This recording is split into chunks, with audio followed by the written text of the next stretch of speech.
तुम्हें KGF chapter 1 की starting याद है जहाँ पे 1951 में सूर्यवर्धन को गोल्ड की खान मिलती है और वहीं से सालार मूवी की स्टोरी लाइन मुझे एस्टेब्लिश होते हुए दिखाई देती है। अब ये कैसे होगा पॉसिबल, जिसको लेके मैंने थ्योरी तो बनाई है बढ़िया सी, लेकिन कहीं ना कहीं इस बात को लेके भी डाउट हो जाता है क्योंकि डायरेक्टर प्रशांत नील का कहने का ये है कि सालार मूवी कनेक्टेड नहीं है केजीएफ यूनिवर्स से। मगर यहाँ पे मैंने इतनी सारी पॉसिबिलिटीज बना ही लिए तो वन बाय वन सारी बातों को डिस्कस करेंगे। जहां अगर हमारे सबसे पहले डॉट को मिलाया जाए तो सूर्यवर्धन का कैरेक्टर आता है जो दरअसल मुझे ऐसा लगता है कि राज मन्नार का भाई है, क्योंकि यहाँ पे सीन ऐसा क्रिएट हो सकता है कि जैसे ही 1951 में सूर्यवर्धन के हाथों वो गोल्ड की माइनिंग लगी होगी तो ठीक उसी ही समय राज मन्नार भैया ने अपने भाई के खिलाफ एक प्रोपेगेंडा बनाना स्टार्ट कर दिया गया होगा। और बेसिकली ये प्रोपेगेंडा ऐसा होगा जहाँ पे राज मन्नार का यही प्लान होगा कि वो कुछ भी करके अपने बड़े भाई सूर्यवर्धन को वो गोल्ड माइनिंग से निकाल दे। और यही चीज हम लोग यहाँ पे ट्रेलर में देखते भी है कि हमारे राज मन्नार भैया एक बहुत ही बड़े किंगडम के मालिक है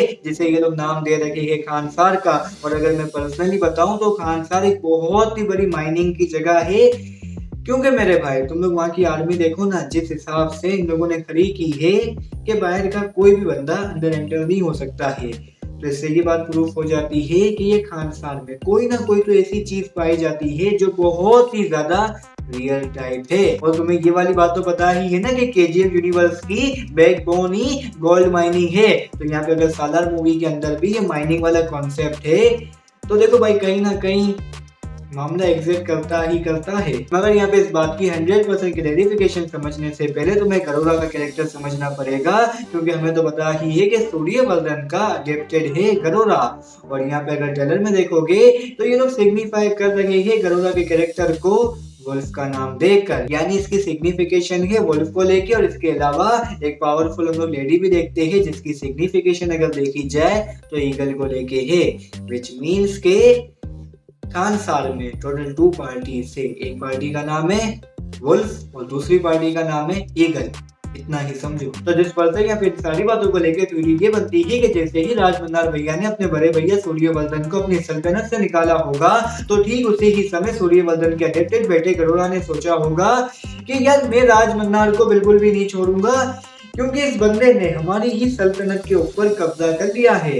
और यहाँ पे हम चैनल में देखते भी है कि यार ये बंदा हमारे पृथ्वीराज को सही का मारता है, क्योंकि बंदे की खींच लेता है। आई होप सो खींची हो, क्योंकि अगर नहीं खींची होगी तो फिर मामला इतना अच्छा नहीं होगा। खींचनी जरूरी है नाक। क्या बोल रहा हूँ भाई ये पता नहीं। लेकिन यहाँ पे मैं ये बात जानता ही हूँ कि केजीएफ चैप्टर 1 की स्टोरी के हिसाब से गोल्ड माइनिंग के ऊपर कब्जा कर रखा था गरोरा। तो फिर आखिर बलदेवराज मन्नार और उनके पापा, क्या नाम था उनका, राज मन्नार का आखिर क्या हुआ? तो मुझे ऐसा लगता है कि गरोरा ने उन दोनों को ही मिटा दिया होगा, जिसका हमें मोस्ट प्रोबेबली पता लगेगा सालार मूवी के क्लाइमेक्स आते आते या फिर सालार मूवी के पार्ट 2 में। मगर इन्हीं सारी बातों के अलावा भी यहाँ पे हम लोग देवा के कैरेक्टर को लेके भी बात करेंगे ही कि आखिर ये बंदे ने अपने दोस्त की प्रोटेक्शन नहीं की, क्योंकि ट्रेलर की शुरुआत में हमने देखा ही था कि यार ये बंदे ने वादा किया था कि जब भी तुझे कुछ होगा मैं बचाने के लिए आऊंगा। ऐसे दोस्तों तो क्या ही बात है। तो यहाँ पे मैं ये कहना चाह रहा हूँ कि देवा भैया ने अपने फ्रेंड यानी बलदेवराज मन्नार की बहुत ही ज्यादा प्रोटेक्शन करने की कोशिश की होगी, लेकिन एट दी एंड गरोरा भैया की एक इतनी बड़ी आर्मी होगी जिसका सामना देवा भैया भी नहीं कर पाए होंगे। तभी बलदेवराज मन्नार भैया और उनके पापा राज मन्नार दुनिया से इंतकाल कर चुके होंगे। और हाँ ब्रो, मैं ये बात जानता ही हूँ कि तुम्हारा नेक्स्ट क्वेश्चन ये है कि आखिर देवा भैया का क्या हुआ। तो मोस्ट प्रोबेबली हमारे देवा भैया जैसे ही वॉर कर रहे होंगे तो ठीक उसी ही टाइम पे वो कोमा में चले गए होंगे, या तो फिर ऐसा हुआ होगा कि इन्होंने यार गद्दारी की होगी अपने दोस्त के साथ, या फिर कुछ ना कुछ तो मामला हुआ होगा जिसके बारे में हम आगे चल के जरूर से बात करेंगे। इस वीडियो में बात नहीं करेंगे वरना फिर बहुत लंबी हो जाएगी। तो बस अभी हाल फिलहाल तुम लोग यहाँ पे ये मान के चलो कि हमारे देवा भैया इतनी सारी जंगें लड़ी रहे होंगे, लेकिन एक मोमेंट ऐसा आएगा जहाँ पे फाइटिंग करते करते वो कोमा में चले जाएंगे।